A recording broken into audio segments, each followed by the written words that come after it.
I'm Janie Glade, and I have a wedding company called Weddings by Janie Glade, and this is my partner, Terry Merlenbach. We got a list of questions from you all that you would like us to answer for this demo tape, so here goes. I'll start by asking Terry the questions, and then we'll both answer them. Terry, it says to introduce yourself. Hello, I'm Terry Merlenbach. I work with Janie with Weddings by Janie Glade. And you've already met me, so on to the next question. How long have we both been planning weddings, and how did we get started in this business?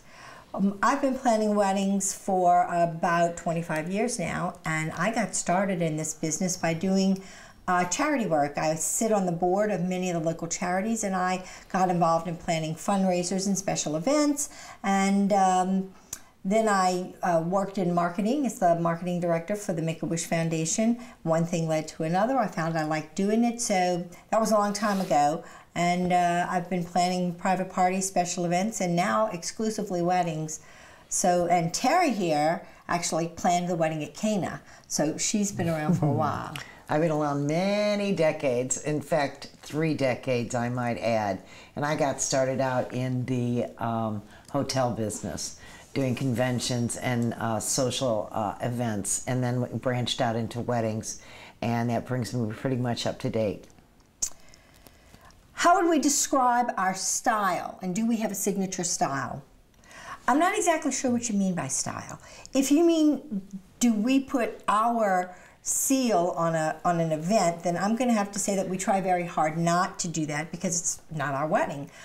Our style is to listen to what our brides and grooms want and to do everything in our power to make their vision come to reality. So our style would probably be one of cooperation. What do you think, Terry? I agree, and we also like to give our brides and grooms options. So if they're kind of leaning in one direction, we tell them different options that they can do in that direction, and then from there they like to choose, and then we produce it. This next question, tell me a specific story where you have saved someone's wedding. How long you got? Okay, I'll tell you a quick story, then I'll get Terry to tell you a quick story. I did a bride, beautiful, beautiful, stunning girl, and she wanted to wear this gorgeous strapless dress, which she went to Vera Wang and had done, and it was just a magnificent dress. But before the wedding, she wanted to have breast implants. And I told her, I said, listen, you know, I don't know how good of an idea it is to get breast implants before the wedding since you're going to be in a strapless dress. And she said, okay, I won't do it. Well, lo and behold, it's the day before the wedding. She comes in town. She was a destination bride. And here she is with the big breast implants. And, you know, right after, you're still swollen. So she is screaming hysterically because she can't get in her dress. And I said, well, wait a minute. You had breast implants, but you didn't get the dress altered? Well, she says, the doctor told me that everything was going to be fine and my breasts were going to be done. She's crying. She's wailing. Oh, my God. So what do?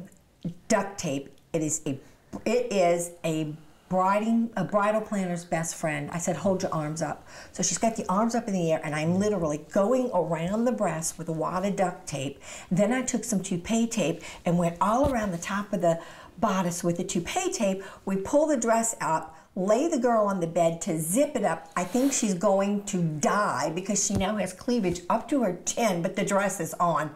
And the whole time this is going on, the mother of the bride is standing there, and she's watching, and I'm thinking, this lady's, it's the end of my career. She's going to sue me. I'm killing her daughter.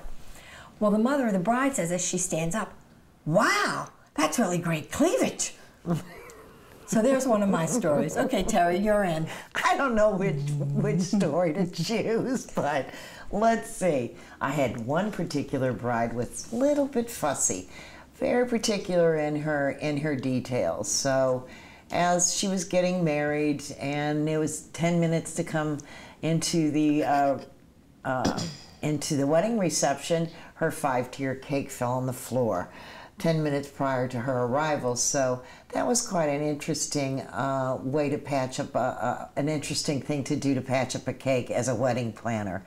In the same wedding, the lovely bride with the personality from where maybe Venus, the poor photographer's little child kicked out the legs from under one of his tripods, and the camera fell on top of her head, and she had to go to the hospital 10 minutes into her wedding reception. So she had a 5-tier cake fall on the floor. Then she went to the emergency room to get stitched up, and she came back and she had a great time.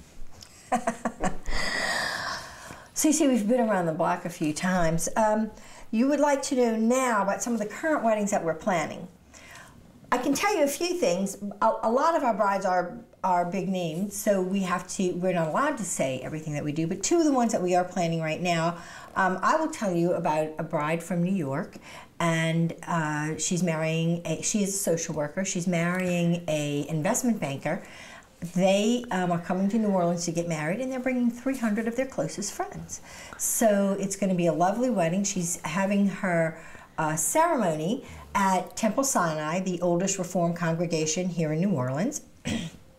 And they are having the reception at Antoine's, which is the oldest restaurant in New Orleans. They're using a very Victorian theme, coupled with some of the 1920s. They're going to have lots of feathers, lots of crystals, lace dresses. It's going to be lovely. And she's a little bit high-strung, so we give her lots of extra special attention.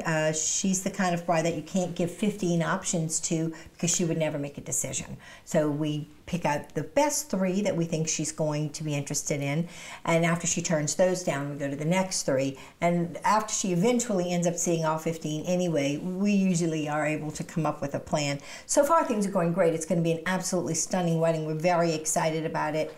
Terry, why don't you tell them about what we have going on at Homa's house?